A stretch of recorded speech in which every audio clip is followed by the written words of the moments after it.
नमस्कार। ऋषि कर्दम की अनन्य भक्ति से प्रसन्न होकर विष्णु भगवान उनके सामने प्रकट होते हुए आशीर्वाद देते हुए बोले, तुम्हारी निस्वार्थ भक्ति के उपलक्ष्य में मैं तुमको जो भी वरदान दूंगा वो कम ही होगा। अतः मैं तुम्हारे यहाँ पुत्र के रूप में जन्म लूंगा। तुम्हें और तुम्हारी पत्नी को दिव्य ज्ञान प्रदान करूंगा। कर्दम ऋषि श्री हरि के चरणों पर झुक गए। उन्होंने अपने दोनों नेत्र से आनंद के अश्रु गिराते हुए कहा, हे प्रभु, आपने मुझ पर महान कृपा की है। पर हे प्रभु, मेरी तो पत्नी है ही नहीं। मैंने विवाह न करने का भी निश्चय किया है। श्री हरि मुस्कुराते हुए बोले, हे मुनि, मैं जानता हूँ, किंतु मेरा वचन झूठा नहीं हो सकता। अतः आपको विवाह करना पड़ेगा। जिसने आपको वरण किया है वह एक दिन अपने आप आपके पास आ जाएगी और आप उसे पत्नी रूप में ग्रहण करेंगे। मैं पुत्र के रूप में उसी की गोद में जन्म धारण करूंगा। भगवान श्री हरि करदम को वरदान देकर चले गए। भगवान श्री हरि करदम को वरदान देकर के चले गए। करदम पुनः जप तप में संलग्न हो गए और वे बड़ी उत्सुकता के साथ उस दिन की प्रतीक्षा करने लगे जब भगवान उनके आश्रम में पुत्र के रूप में जन्म धारण करेंगे। धीरे धीरे कई मास बीत गए। फाल्गुन मास की पूर्णिमा का प्रातः काल था। करदम प्रातः काल की उपासना से निवृत्त हुए ही थे कि उनके आश्रम में मनु और शत्रुपा ने अपनी पुत्री देवहूति के साथ प्रवेश किया। मनु और शत्रुपा के पुत्र पुत्रियों के बारे में मैं एक ऑडियो डाले, आप सुनिएगा जरूर।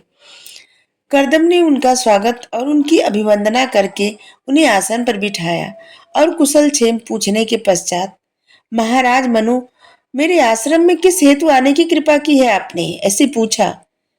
तो मनु ने उत्तर दिया, हे महामुनि, आपके गुणों और आपकी विशेषताओं को सुनकर मेरी पुत्री देवहूति ने आपको पति के रूप में वरण कर लिया है। हम उसे आपके चरणों तक पहुंचाने के लिए आपके आश्रम में आए हुए हैं।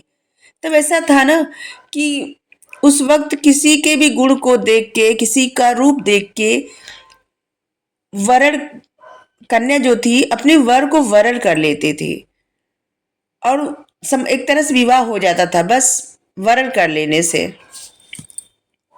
मतलब बता देने से कि हमने उनको वरण कर लिया।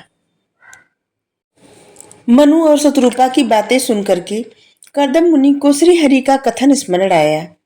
वो याद करने लगी, भगवान ने यही कहा था, जिसने आपको पति के रूप में वरण किया है वह एक दिन आपके अपने आप आपके पास आ जाएगी और आप उसे पत्नी रूप में स्वीकार करेंगे।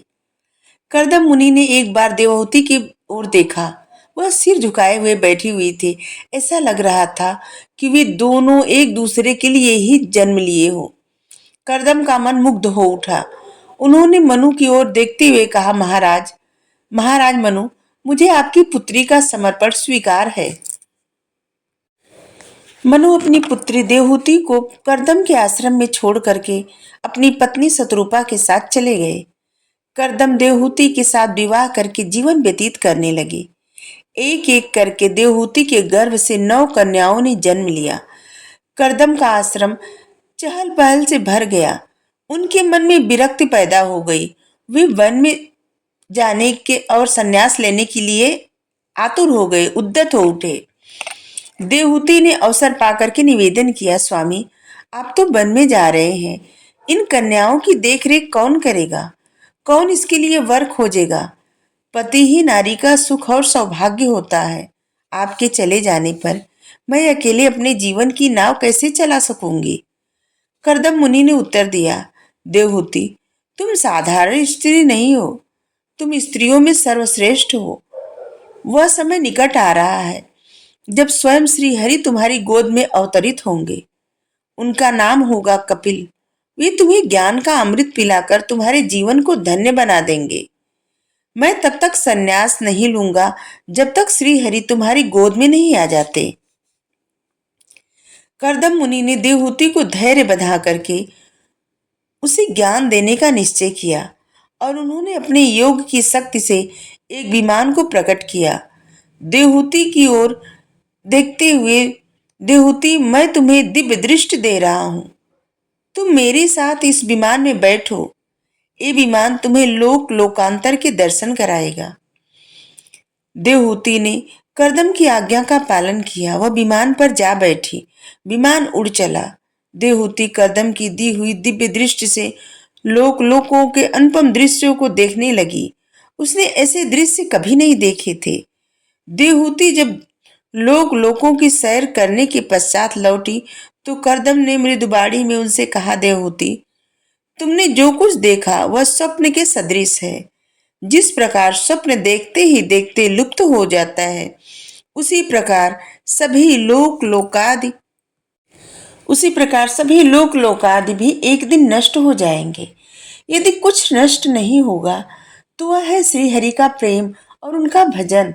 अतः तुम्हें समस्त चिंताओं को छोड़ करके श्रीहरि के भजन और उनकी आराधना में ही अपना समय बिताना चाहिए। देवहूति का मन बदल गया। वह श्री हरि के अनुराग में डूब करके जीवन बिताने लगी। आखिर एक दिन ऐसा आया कि भगवान श्री हरि ने कपिल के रूप में देवहूति की गोद में जन्म धारण किया। श्री हरि के जन्म धारण करने के पश्चात करदम संन्यास लेके वन चले गए। श्री हरि के तप और जप में जीवन व्यतीत करने लगे। श्री हरि ने कपिल के रूप में जन्म लेकर के छोटी अवस्था में ही वन में जाने का निश्चय किया। उन्होंने वन में जाने से पूर्व अपनी मां को उपदेश किया। उन्होंने कहा, आसक्ति का दूसरा नाम दुख है। मन में जितनी ही अधिक आसक्ति और जितना ही अधिक मोह होता है, उतना ही अधिक दुख प्राप्त होता है। अतः आसक्ति और मोह को मन से निकालने का प्रयत्न करना चाहिए। संसार में सुख शांति का एक ही मार्ग है, श्री हरि के चरणों का अनुराग। श्री हरि के चरणों में जितना ही अधिक अनुराग होगा, उतना ही अधिक सुख और उतनी ही अधिक शांति प्राप्त होगी।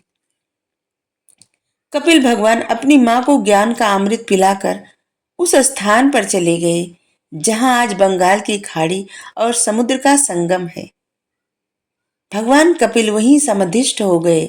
जिस प्रकार ऐसे कहा जाता है, गंगा सागर कहा जाता है, क्या वहां पे है वहां पे कपिल मुनि का आश्रम है। जिस प्रकार सूर्य की किरणें चारों ओर फैलती है, उसी प्रकार भगवान कपिल की ज्ञान की किरण चारों ओर फैलने लगी। श्री हरि ऋषि करदम को दिया गया वचन पूर्ण किया। जब तक ये संसार रहेगा, भगवान कपिल का दिया हुआ ज्ञान मानव जीवन को प्रकाशित करता रहेगा। Thank you. राधे राधे।